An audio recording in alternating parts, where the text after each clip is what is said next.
God is fixing to put Moses to work. Now it's Moses' turn to continue talking about why he can't do what God is asking him to do. What if they don't believe me? God said, I am that I am.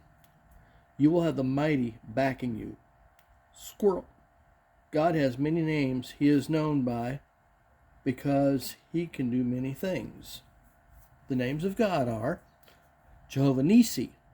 The Lord is our banner. Exodus 17:15. Jehovah Jireh. My provider. His grace is sufficient for me. Genesis 22:08.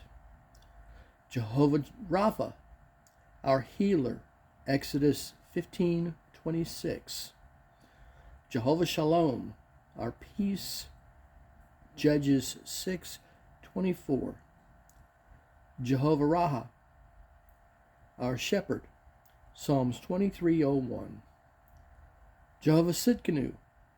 Lord our righteousness. Jeremiah 23:06. Jehovah Shammah. Lord is here. Ezekiel 48:35. Back to Moses. God said, I am powerful. What's in your hand? A staff, says Moses. Cast it on the ground, replies God. The staff turns into a snake. Now pick it up, replies God. It turns back into a staff. Put your hand in your bosom. Now pull it out. The hand, when pulled out, is leprous or white as snow. Now put it back in. Now remove it again. It is back to normal. Squirrel. In the beginning, God created the heaven and the earth. People say it was because of what God spoke. Let there be light, and there was light. I say it was because God has true and final authority over all atoms on the earth, even subatomic. God turns a snake into a serpent. God turns a staff into a serpent because God has the ultimate power over everything. It is man's inherent ability to make his own decisions that throws the curveball. God can do. He doesn't need you. But should he decide to use you, would you still tell him no? Back to Moses. I am unsuitable. I can't talk. I stutter. Exodus 4:11. Here's a point I don't like reading because it applies to today. We are gods. The Lord said to Moses, Who gives one person speech? Who makes another mute or deaf, seeing or blind?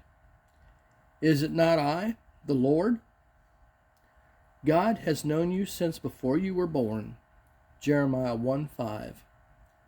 Your name is already in the book of life since the foundation of the world. Exodus 32:32. If you were born blind, that is one of your traits. This doesn't mean you became blind. You were born that way. Moses pleads with God one last time. Please send someone else. I will have Aaron be your mouthpiece. Remember, Aaron is Moses' older brother. Squirrel. God can work with Moses with whatever Moses throws at him. Does God have to work with you, or are you ready for him? Moses leaves the burning bush and goes back to Jethro and packs up to head for Egypt. God informs Moses that all the people that wanted him dead in Egypt are now dead. Moses will not have it easy because of 4:21. God is going to harden Pharaoh's heart. So no, it won't happen on first request. That's not fair. This task will be between God and Pharaoh. And Moses is just an earthly voice. God told Moses to tell Pharaoh that since Israel was God's firstborn, either let Israel go to worship God, or God will kill Pharaoh's firstborn. Exodus 4:23. Yes, God said this. Moses now packs up his wife and children and heads for Egypt. Now for the soap opera. En route to Egypt, Moses spends the night in a motel, an inn. Through other sources, it is discovered that since Zipporah was a Midianite by birth, and the Midianites didn't believe in child circumcision, as this was a Hebrew belief, their son was not circumcised as of yet. God made Moses deathly sick because of this.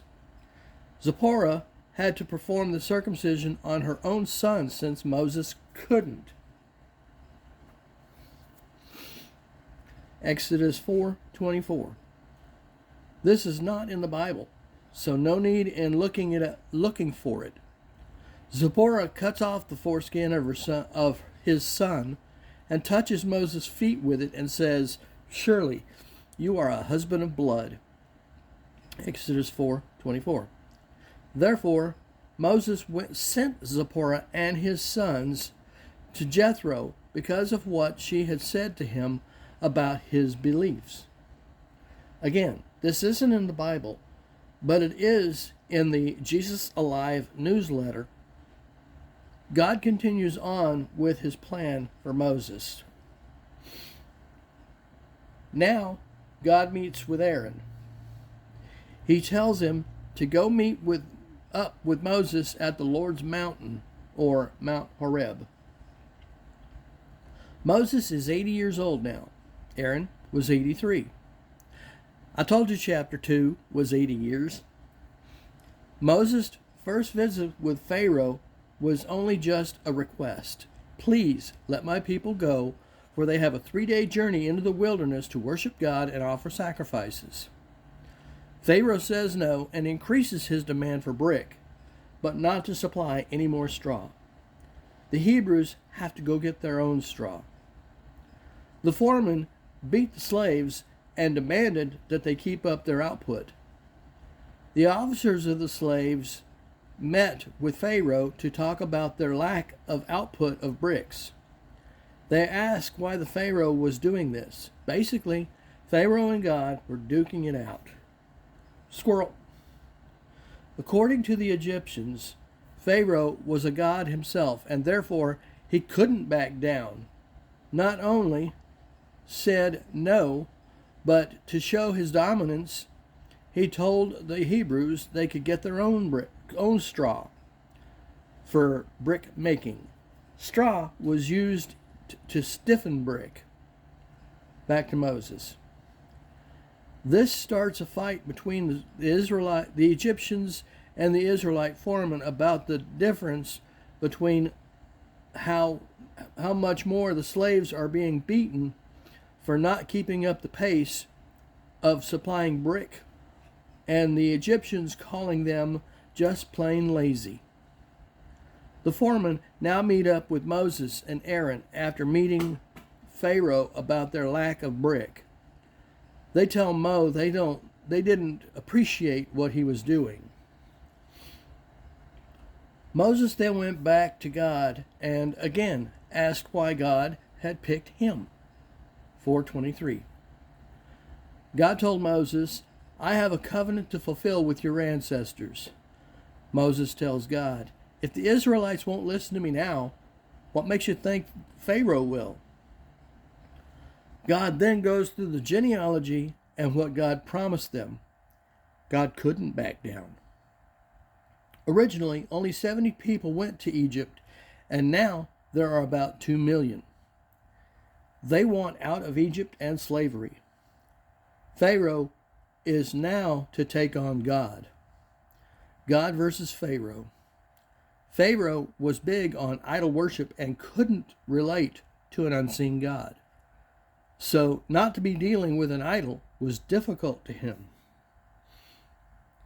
God says, Pharaoh now thinks you a god, and Aaron your prophet. I will make Pharaoh so headstrong that he still won't listen to you. Exodus 7:1. Next, we deal with the tricks and plagues to get the Israelites out of Egypt.